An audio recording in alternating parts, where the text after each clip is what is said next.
adanya Iko Hijek, sudah ada niat dari suara korban, keluarga korban, karena keluarga korban dulu sebelum adanya di Ikohi dan di Kontras itu keluarga korban adanya di TRK dulu. Aku juga pernah ikut bergabung dengan TRK. Mayoritas keluarga Mei ya, korban kerusuhan Mei saat itu sangat meluas. Jadi setelah dari TRK mereka dan sudah ada pendampingan dari Kontras sehingga ada penguatan dari Ikohi. Nah, Ikohi memang lebih fokus kerja-kerjanya kepada penguatan korbannya dibandingkan advokasinya yang ada di Kontras gitu.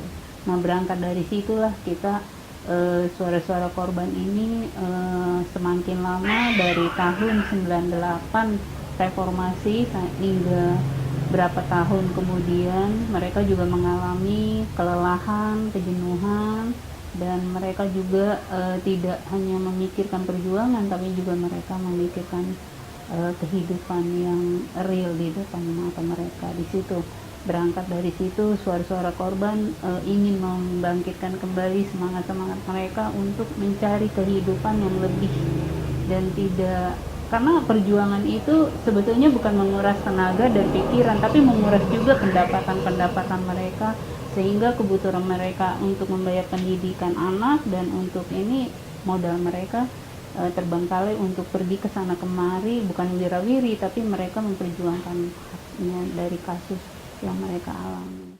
Setelah 98 kan kita berusaha untuk mengadakan advokasi kepada negara. Nah, justru di situ kelihatan bagaimana kesusahan korban ini untuk ikut aktif dalam advokasi. Dan advokasi itu semuanya harus kita support, bahkan sampai kepada hal-hal yang sederhana, transport pun kita harus support.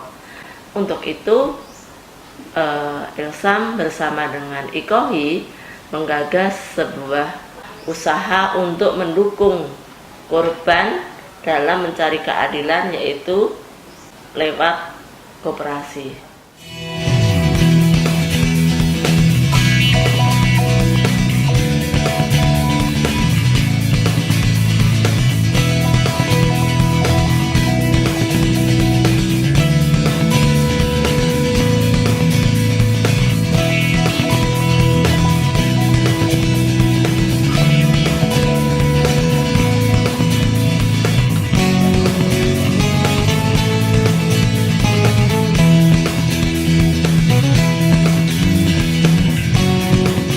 Koperasi Gemaripa ini kan kebanyakan kan keluarga korban pelanggaran HAM.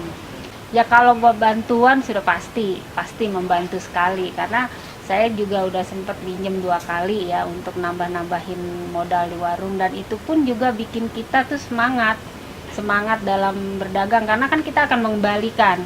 Karena dengan cepat kita mengembalikan, rajin mengembalikan, secara otomatis kita bisa minjem lagi kan, dan itu secara otomatis kan bertambah lah, modal kita bertambah gitu. Itu modal kan kalau di warung ini kan saya biasanya tuh beli rokok, kopi-kopi mentah gitu kan, minuman, dan itu saya belikan ke situ kan, itu kan kebutuhannya kan tiap hari gitu. Nah itu membantu sekali, dan untuk pengembalian itu ya caranya saya challenge-in setiap hari gitu. Jadi bisa pas ada perkumpulan koperasi, uang itu udah bisa dipulangkan.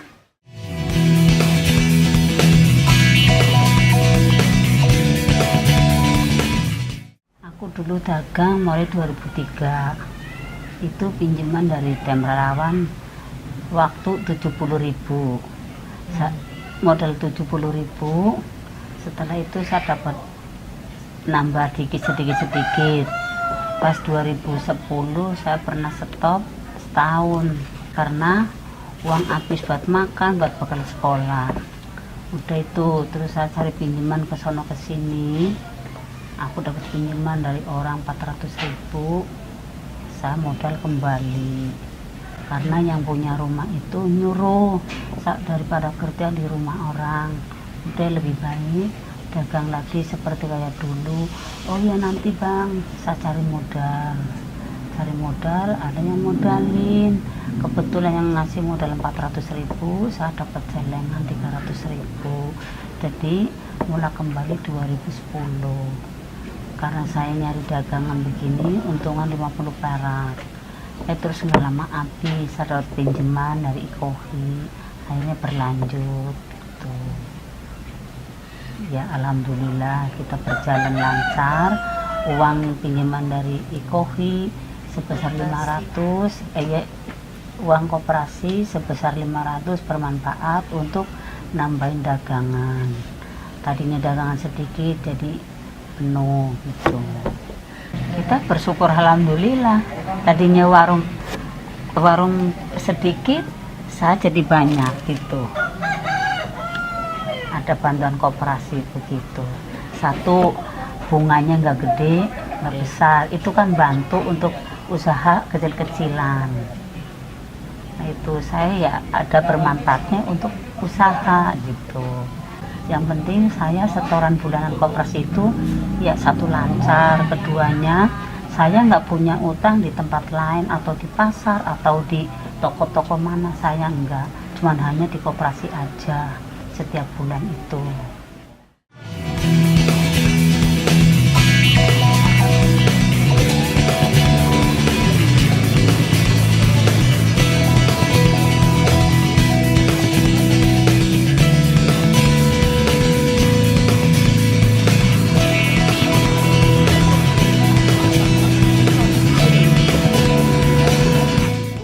Dari tahun 90, karena kita modalnya nggak ada, jadi cuma tempe tahu, sayuran, cabai, bawang. Karena ada koperasi, jadi kita nambah modal, tambah buat beli modalnya dagangan itu gitu. Yang penting juga kita bisa kumpul sama semua anggota yang rata-rata kan ibu rumah tangga yang punya kegiatan sehari-harinya juga jualan, ya dari situ kita juga bisa sharing, saling yang nggak bisa dagang ini bisa bertanya, bisa ngajarin gitu. Banyak banget gitu kalau yang bisa kita dapat. Setidaknya kita bisa tahu keadaan korban, perkembangan kasus kan seperti itu. Terus ya mungkin mereka punya kesulitan kan, setidaknya mungkin kita yang tidak punya kesulitan bisa membantu kayak gitu-gitu. Dan kita secara otomatis ya nggak akan putus lah, karena setiap bulan kita ketemu. Kalau buat saya pribadi sangat-sangat membantu. Lewat koperasi paling tidak satu, mereka dapat walaupun sedikit meminjam uang untuk pengembangan usahanya, itu secara langsung misal. Tetapi juga yang lainnya adalah koperasi ini adalah tempat di mana korban juga bisa saling bertukar pikiran, bertemu untuk memikirkan penyelesaian kasusnya juga di situ. Artinya koperasi ini sebagai tempat untuk bertemu, tempat untuk berembuk. Selain berembuk soal yang bersifat ekonomi, juga berembuk soal-soal yang bersifat penyelesaian kasusnya.